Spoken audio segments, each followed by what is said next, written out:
Friends and fellow citizens, called upon to undertake the duties of the first executive office of our country, I avail myself of the presence of that portion of my fellow citizens which is here assembled to express my grateful thanks for the favor which they have been pleased to look towards me, to declare a sincere consciousness that the task is above my talents, and that I approach it with those anxious and awful presentments which the greatness of the charge and the weakness of my powers so justly inspire.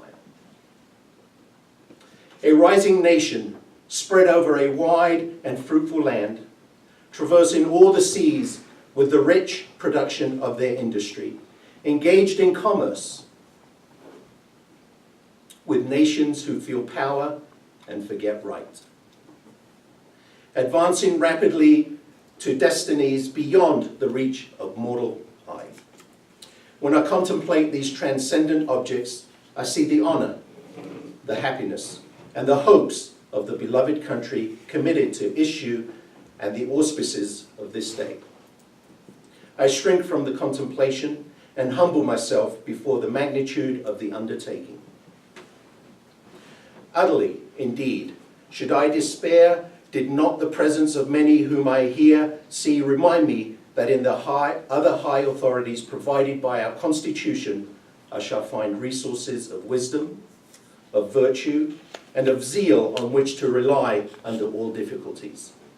To you then, gentlemen, who are charged with the sovereign functions of legislation, and to those associated with you, I look with encouragement for that guidance and support which may enable us to steer with safety the vessel in which we are all embarked amidst the conflicting elements of a troubled world. During the contest of opinion, through which we have passed the animation of discussion, of exertion, such as sometimes worn as aspects which might impose on strangers unused to thinking freely and to speak and to write what they think. But this being now decided by the voice of the nation, announced according to the rules of the Constitution, we will, of course, arrange themselves under the will of the law and unite in common effort for the common good. All too will bear in mind the sacred principle that though the will of the majority is in all cases to prevail, that the will of the rightful may be reasonable. That the majority possesses their equal right, the minority possesses their equal rights with equal law must protect. And to violate would be oppression. Let us then, fellow citizens, unite with one heart and one mind. Let us restore to social intercourse that harmony and affection without which liberty and life, even life itself, are but dreary things. And let us reflect that having banished from our land that religious intolerance under which mankind so long bled and suffered, we have yet gained little if we countenance a political intolerance of despotic, as wicked, and capable of as bitter and bloody persecution. During the throes and convulsions of the ancient world, during the agonizing spasms of infuriating man, seeking through blood and slaughter his long-lost liberty. It is not wonderful that the agitation of the billows should reach even this distant and peaceful shore. That this should be more felt and feared by some and less by others, and should divide opinions as to measures of safety. But every difference of opinion is not a difference in principle. We have called by different names brethren of the same principle. We are all Republicans, we are all Federalists. If there are any among us who wish to dissolve this union or to change its Republican form, let them stand undisturbed as monuments of the safety with which error of opinion may be tolerated, where reason is left free to combat it. I know indeed that some honest men fear that a Republican government cannot be strong, that this government is not strong enough, But would the honest patriot, in the full tide of successful experiment, abandon a government which has so far kept us free and firm on a theoretic and visionary fear of this government? The world's best hope. May my possibility want energy to preserve it? I trust not. I believe this, on the contrary, the strongest government on earth. I believe it is the only one where every man, at the call of the law, would fly to the standard of the law and would meet invasions of the public order as his own personal concern. Sometimes it is said that man cannot be trusted with the government of himself. Can he then be trusted with the government of others? Or have we found angels in the forms of kings to govern him? Let history answer this question. Let us then, with courage and confidence, pursue our own federal and republican principles, our attachment to the union and representative government, kindly separated by nature and a wide ocean from the experimenting havoc of 1/4 of the globe. Too high-minded to endure the degradations of the others, possessing a chosen country with room enough for our descendants to the thousandth generation. Entertaining a due sense of our equal right to the use of our own faculties, to the acquisition of our own industry, to honor and confidence from the fellow citizens, resulting not from birth but from our actions and their sense of them, enlightened by a benign religion, professed indeed and practiced in various forms, yet all of them inculcating honesty, truth, temperance, gratitude, and the love of man. Acknowledging and enduring an overruling providence, which by its dispositions proves that it delights in the happiness of man and his greater happiness thereafter. With all these blessings, what more is necessary to make us happy and a prosperous people? Still one more, fellow citizens, a wise and frugal government, which shall restrain men from injuring one another, shall leave them otherwise free to regulate their own pursuits of industry and improvement, and shall not take from the mouth of labor the bread it has earned. This is the sum of a good government, and this is necessary to close the circle of our felicities. About to enter, fellow citizens, on the exercise of duties which comprehend everything dear and valuable to you, is to proper you shall understand what I deemed essential principles of our government, and consequently those which ought to shape its administration.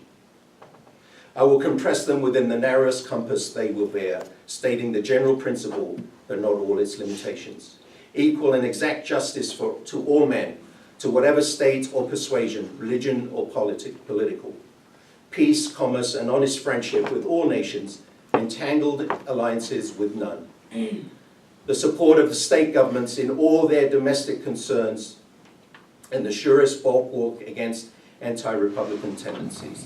Preservation of the general government in its whole constitutional vigor, as the sheet anchor and our peace at home and safety abroad.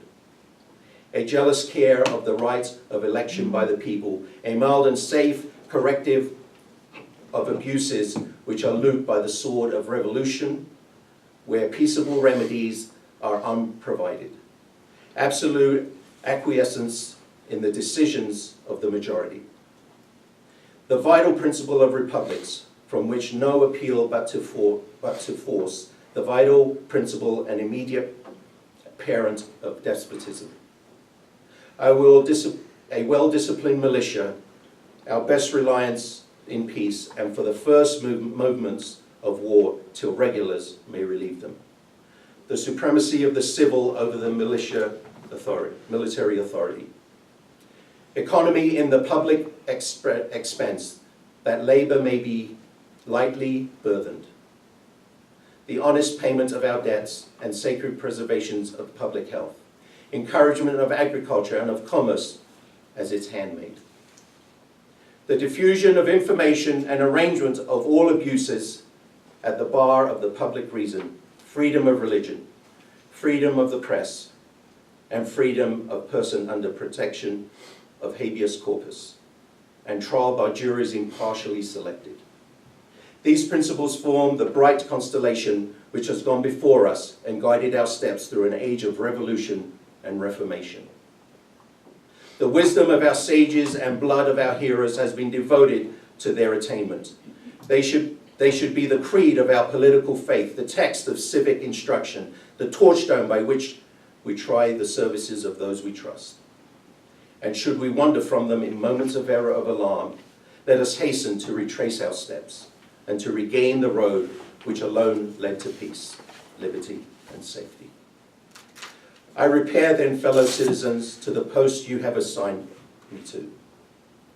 With experience enough in subordinate offices to have seen the difficulties of this greatest of all, I have learned to expect that it will rarely fall to the lot of imperfect men to retire from this station with the reputation and favor which brings him into.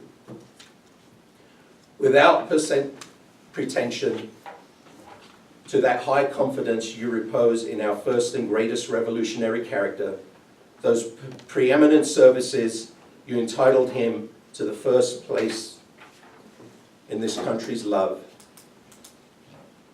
and destined for him the fairest page in the volume of faithful history. I ask so much confidence only as may give firmness and effect to the legal administration of your affairs. I shall often go wrong through defect of judgment. When right, I shall often be thought wrong by those whose positions will not command the view of the whole ground. I ask your indulgence for my own errors, which will never be intentional, and your support against the errors of others, who may condemn what they would not if seen in all its parts. The aberration implied in your suffrage is a great consolation to me for the past, and my future solicitude will be to retain a good opinion of those who have bestowed it in advance, to conciliate that of others by doing them all the good in my power, and to be instrumental to the happiness and freedom of all. Relying then on the patronage of your goodwill, I advance with obedience to the work, ready to retire it from whenever you become sensible how much better choice it is your power to make. And may that infinite power which rules the destinies of the universe lead our counsels to what is best and give them a favorable issue for your peace and prosperity.